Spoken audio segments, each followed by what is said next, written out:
జోగులాంబ గద్వాల జిల్లా చేనేత సహాయ సంచాలకులు శ్రీ పి గోవిందయ్య బదిలీపై వెళ్లనున్న సందర్భంగా జిల్లాలో వీడ్కోలు సమావేశం నిర్వహించారు. ఈ కార్యక్రమంలో పలువురు చేనేత కార్మికులు, సంఘ నాయకులు పాల్గొన్నారు.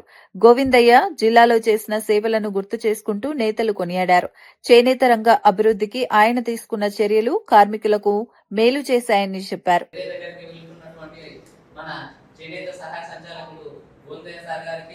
మరి ఈ కార్యక్రమానికి విచ్చేసినటువంటి చేనేత సహోదరులందరికీ కూడా పేరు పేరున హృదయపూర్వక నమస్సుమాంజలి తెలియజేసుకుంటూ, మరి ఉద్యోగ రీత్యా ఈ యొక్క బదిలీలు అన్నది సర్వసాధారణం.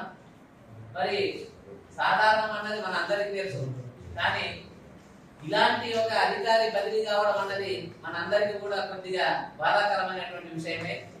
మరి ఎన్నో ఏళ్లుగా దాదాపుగా నాకు తెలిసి ఏడీఓ గారి నుండి డిఓ నుండి ఏడీగా కూడా మన మధ్యలోనే ఉంటూ గత కొన్ని సంవత్సరాలుగా మన అందరికి సుపరిచితంగా అందరినీ, అంటే ఉమ్మడి జిల్లా కావచ్చు, మన జోగులాంబ గద్వాల జిల్లా కావచ్చు, ఇప్పుడున్నటువంటి 3 జిల్లాల లోపల కూడా ఉన్నటువంటి చేనేత కార్మికులు అందరినీ కూడా ఒక కుటుంబంలా చూసుకుంటూ ఆయన సేవలు అందించడం, ఆయన ఘనతని ఈ యొక్క సభాముఖంగా తెలియజేస్తా ఉన్నా. తెలిసిన విషయం, కానీ ఏ రోజు కూడా ఆయన విసుకోకుండా అందరికీ సమాధానాలు చెప్పుకుంటూ, మరి ట్రిపుల్ ఫండ్ విషయం కావచ్చు, మరి రుణమాఫీ విషయం కావచ్చు, రుణమాఫీ విషయంలో మాత్రం ఇప్పటికీ కూడా జలగలు బట్టి పీడించినట్టు ఏడీ గారిని పీడిస్తున్నారు. ఇది ఒక పీడితమే కాకుండా మా యొక్క మనోవేదన.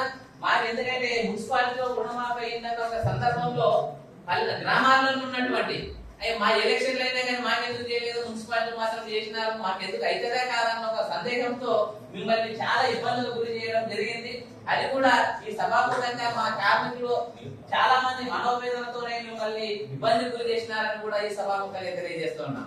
కానీ ఏ ఇబ్బందులకు గురి చేసినా దాదాపుగా రాజకీయ ఒత్తిళ్లు కావచ్చు, కార్మికుల ఒత్తిళ్లు కావచ్చు, అన్ని పార్టీలకు అతీతంగా అందరినీ కలుపుకుపోయి గత కొన్ని సంవత్సరాల అనుభవం కలిగినటువంటి ఇలాంటి అధికారి మన నుండి వెళ్ళిపోతున్నాడంటే నిజమైనది, అసలు బాధాకరమైన విషయమైన కూడా ఈ సభాముఖంగా తెలియజేస్తా ఉన్నాం.